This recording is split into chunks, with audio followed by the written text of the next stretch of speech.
Name, nag-discuss ako. Nalagyan natin sa YouTube ba? Ilagay namin sa content namin. Sa TikTok, nasa performance test. Oo. Video natin, ma'am, kailangan. Yes. Para hindi tayo masiro. Ang dami yung pero burangan ka Atlantic. Sponsored. Sponsor by the Masyado na malapit yung ipat ko 1 year old para yung practice. Okay, before you're going to feed the infant, you need to wash your hands and make sure that all the bottles is sterilized. So this is the sterilizer. So what is the use of our tongue? If you're going to assemble the nipple, you should do like this. Okay, pick up the nipple. Pick up the nozzle.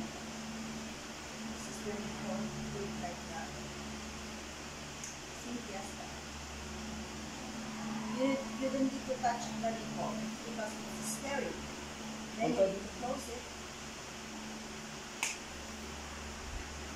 Use of the tongue. Okay, assuming that you're ready done. Before feeding the infant, you need to check the contents of the formula. So assuming that this is gluten-free and assuming that the baby there's no allergy with the milk. Because some of the babies there are allergies. Determine what is the allergy of the baby. Okay, so first, how you're going to prepare? You need to read the level first before you're going to feed the baby. So assuming that the baby is, the age is 1 to 3 years old. So you should determine the infant age and will of course the allergy of the baby. Assuming that there's no allergy of the baby. So this is very right. Now, what you're going to do is, assuming that this is the bottle for infant, so I'm going to make the infant formula for 2 ounces. So dapat should be the level of the water is from here, because should be what? 1:1. 1:1. So the level of the water is in the 2 ohms. So assuming there's a water of 2 ohms.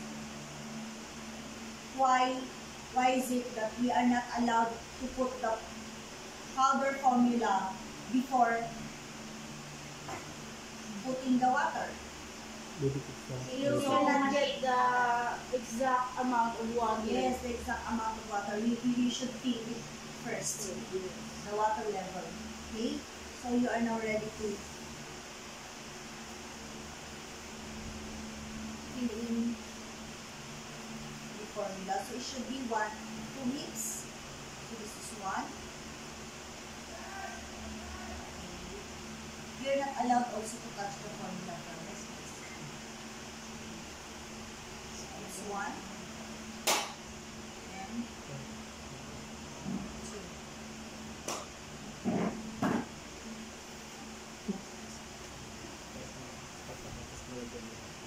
Tapos titikim ka dyan. Okay, assuming that there's a water on it. If you're going to shake the formula, it should be pound to pound. Do not shake the formula like that, or else there's a bubble. So it should be like this and like that. That will filter that. You don't need to shake like that. Okay. So assuming that it's so done. So what is the best way of feeding the infant? It should be what? Upright Position. Upright position in the head. Okay. Then of course you need to sit down and Yung apela. towel. Mga pila. Put the baby. And you should be relaxed if you're feeding the baby. And the place is be what? Should be Warm. not warm. Comfortable. Comfortable. With the baby. And well, of course, not that warm. You need to switch on the fan or switch on the Aircon. And the place is what? Quiet. Quiet. Okay, because baby will, almost of the baby, most especially for the infant, after feeding, they're going to sleep. Yes, ma'am. Yes. Okay, so upward position and do it like this. Should be your hands is like that. If the infant. Kasi iba pag 3 months na 4 months na, mga makukulit na. Diba? Pag infant, you should be like this. Why? Kasi hindi pa gaano nakukontrol yung sa ating reflex. Yeah. You'll be the one to control this. So, dapat mga ganito. Do it like this.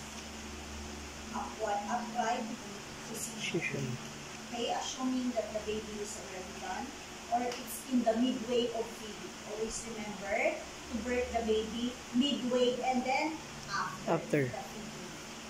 That's in your performance class how you're going to perform the infant feeding.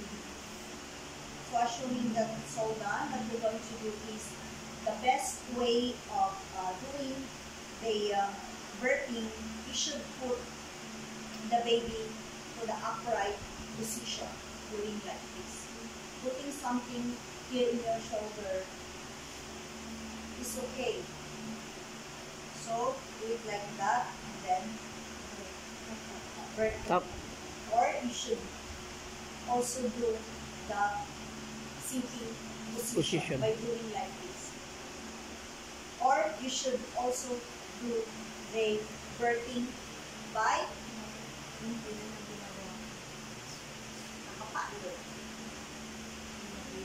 doing like prone position. Okay, so it should be 3. Upright position, Sitting position. or Front position.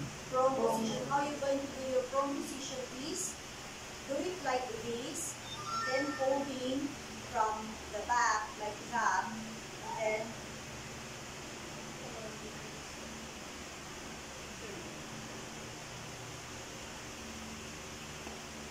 okay, the feet should be like that. Ipitin mo lang yung feet, then upward. So that's it. That's your birthing position. Okay?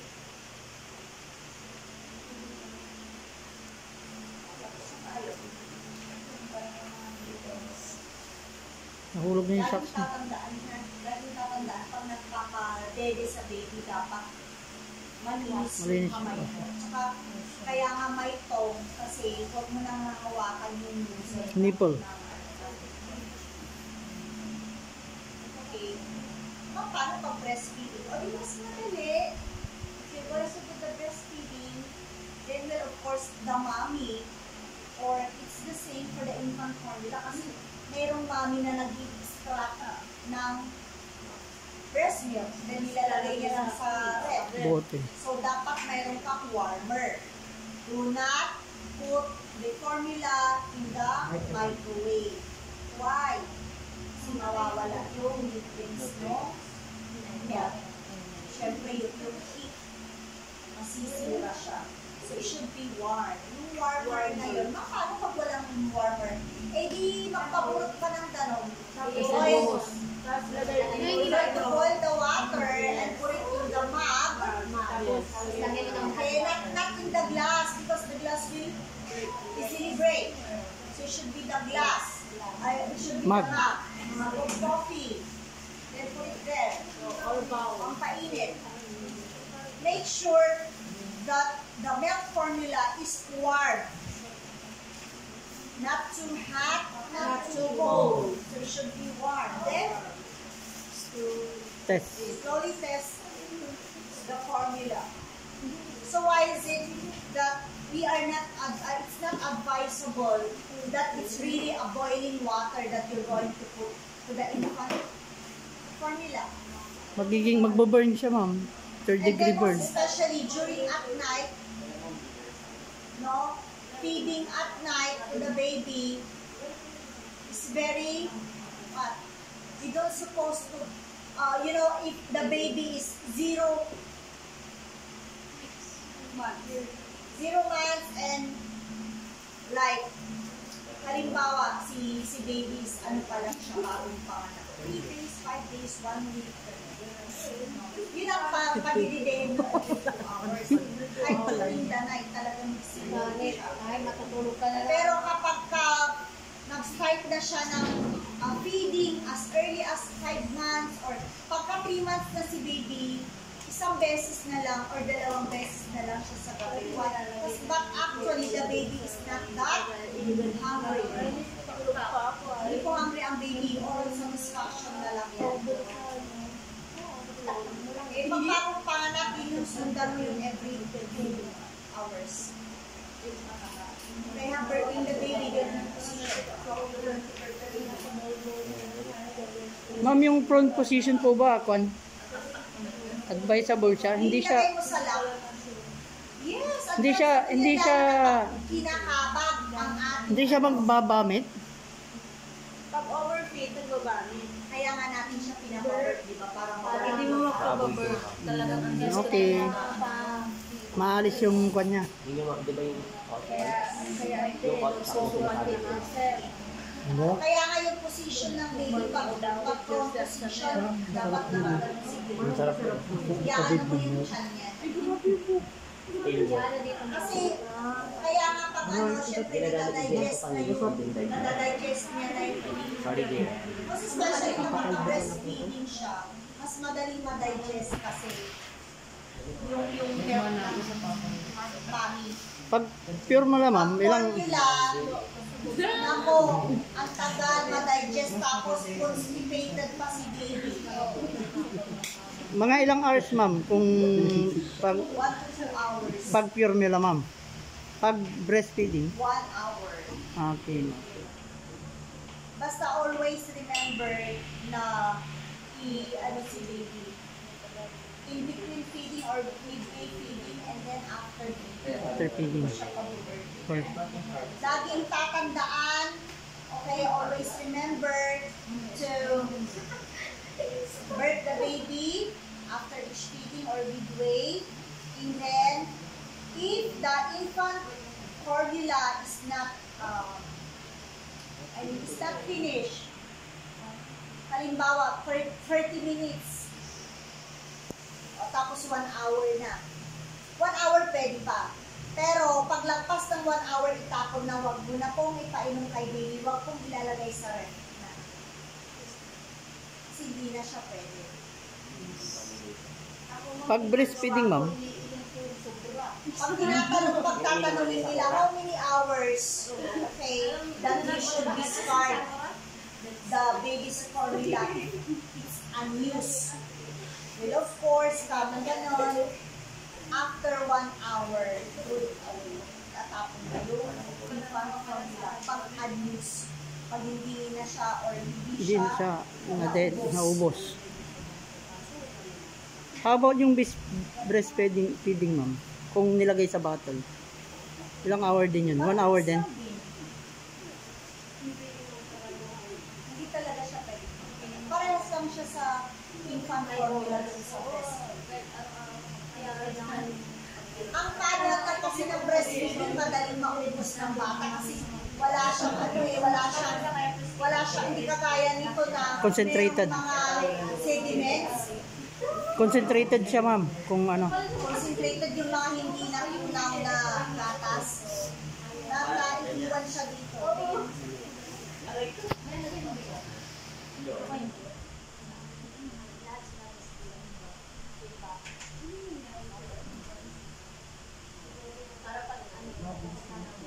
Ganyan lang kadali. clean the bottle naman. Paano tayo mag-clean ng bottle? Of course, cleaning the bottle kasi, mag-cleaning the bottle. Yes, what you're going to do is, i-dismantle mo lahat. You're going to dismantle everything. Bigyan mo nga ako anak ng one.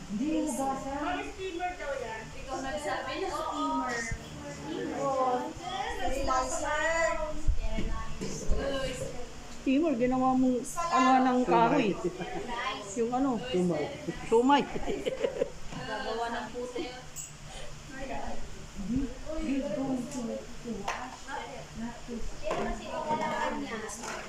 Okay, nakadismantle na siya. Kaya assuming that there's a water on it. What you're going to do is rinse the bottle. Okay, but now one rinse the bottle until the bottle is already clear with formula. You need to take out all the formula is inside. Okay, and then you're going to use the soap, not actually the Powder. Powder or liquid? the mild one. We also have there. You're using it. Ma'am, pwedeng yes, for the mild, for the bottle only. Actually, yes. Why? The reason being, no, that you're going to use that kind of soap is because if you are sterilizing the bottle, the smell is really stick inside the bottle. One also with the and the chemical. Okay, always remember that. If you could use also the salt and the baking soda, rinsing, just to take out the smell of the bottle, then you could use that. It's okay. Yes, it's true. But you need to soak it. You're going to soak. Yeah. Babad. Babad mo siya, isusok mo siya. So, assuming that you're already done, okay, brushing would you like to get the brush? It's inside the room, please.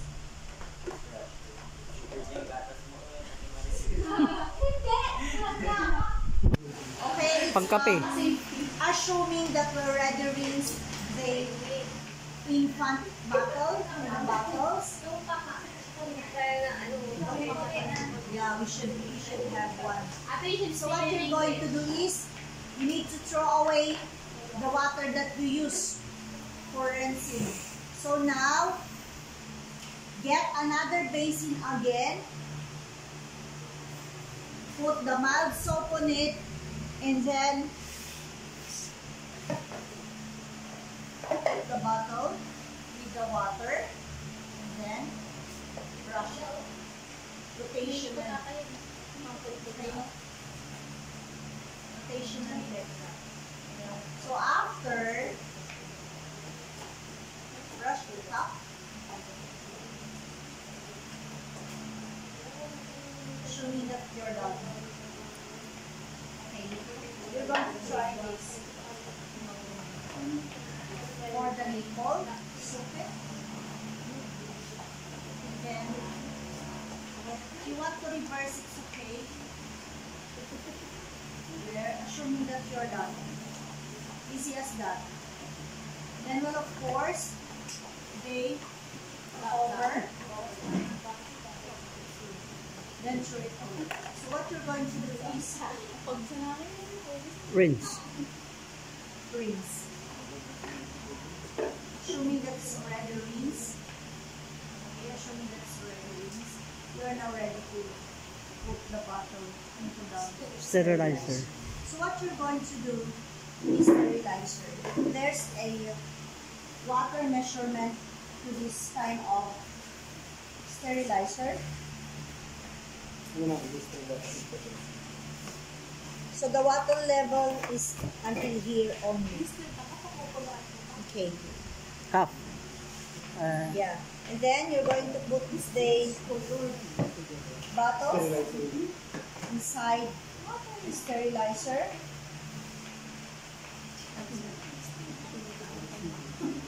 It should be like this.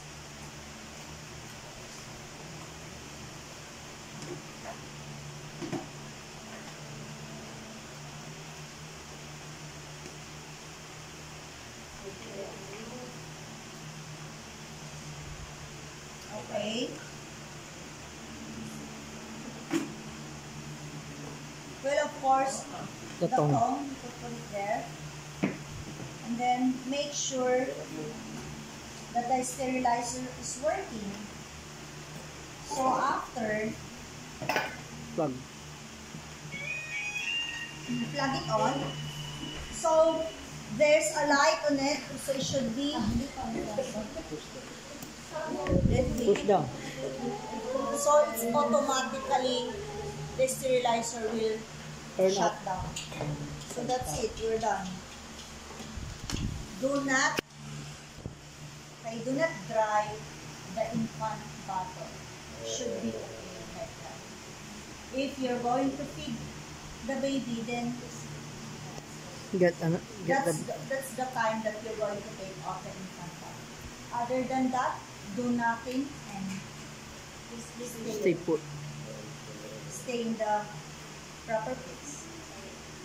Okay? So that's your bottle feeding. That's your cleaning of bottles. Simply as that. And you're now ready for the infant feeding.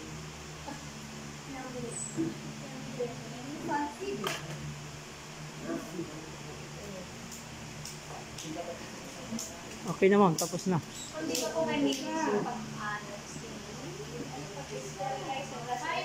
This is the electric sterilizer. So, high-tech na yan. But, if you're going to boil the bottle, so how many minutes? It's only 5 minutes. 5. 5 to 10 at the boiling point dun po ang sagot. So, old book, may tradition, 5 25. to 10 minutes at the time of boiling point. Yun ang sagot. How are you going to prevent colic? Burping. Do not shake the Don't shake the make And then what bottle. else? Burping. Burping. Burping the baby midway and after feeding. Para ma-prevent mo yung Colic. How about, how are you going to avoid or prevent infant or diaper rash to the baby? Make sure that the diaper is wet. Frequent changing or frequent as necessary or use Wipes. Baby wipe. clean the infant or genital area for cotton balls with water, yun ang mga sagot, and then we'll of course use the Baby wipe. diaper rash or clean. Ah, Yun lang, para ma-prevent mo siya. Kasi meron siyang prevent nga. Para ma-prevent mo, at least may protection yung skin. Okay? So what else? Ano pa ba yung nakakalimutan natin? So yan yung mga infant and child care ninyo na nandun sa ating performance task kasama na yung kapag ka, ito na, mahaba-haba yun. Mauna muna ang infant packing. Pumapangalawa yung making infant formula. Yun, sa assessment ganun. Wala na po yung panghuhugas. Wala na yung panghuhugas. So, infant packing lang siya. And then, pure na making. making the formula. And then, how you're going to position the baby. Yung Birthing. proper birthing. Okay, tatlo Upright. yun ha. Uprise. Upright Position. Sitting position and then prone position.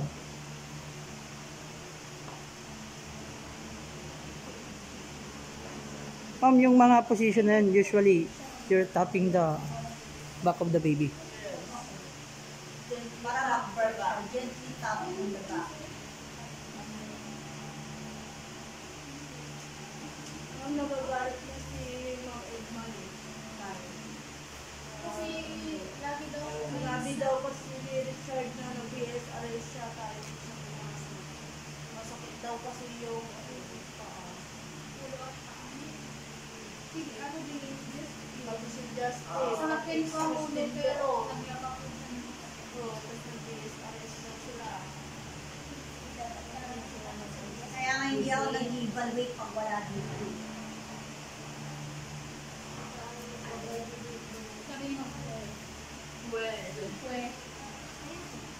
Si Justin, mga ilang percent na yung ano ni Justin, problema ko yung batang niya. I don't know how I'm going to, kasi hindi ako mapayat ng bata. Kung pwedeng patawag si mother niya, ganyan.